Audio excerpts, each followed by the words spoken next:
according to the traditions, the philosophy, the elements, right, of the world. And elements actually is with the energies.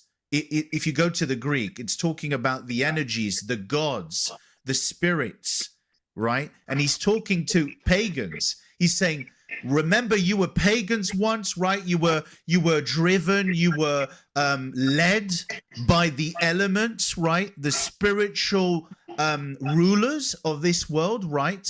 You were led, right? You were under that course. But now you've come to Jesus Christ, right? And these people, they haven't submitted to Jesus. They don't have Jesus' spirit. And that's why they're reading the scriptures in a completely outlandish narrative. That's because they haven't abandoned these lies. They haven't severed themselves from the spirit of confusion.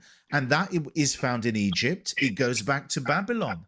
Right? You know, you talked about Nimrod, brother. I think you mentioned Nimrod earlier on about, you know, Nimrod and Semiramis, right?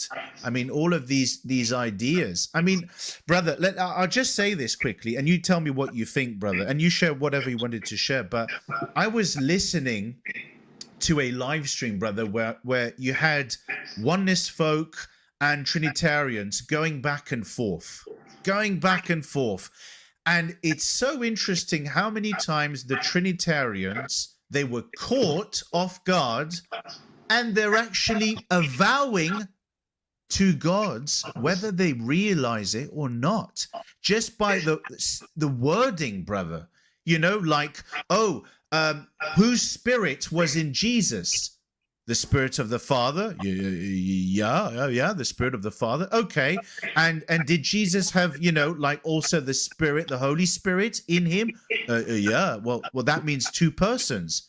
Well, yes. Yeah, that's two persons in Jesus Christ. Well, you've got a multi-personal disorder, right? Multiple personality disorder. If you're saying that Jesus has multiple God person spirits in him, you're saying Christ is divided. He's a personal God. You know, he has multi-personality disorder. I only see one spirit in Jesus. And when we're talking about spirit, we're talking about identity, right? Because God is a spirit, right? He is the eternal spirit. So when it says the Father was pleased to dwell in him, all fullness of the Godhead dwelt in him bodily, I understand that as there's only one person in that body. And the only person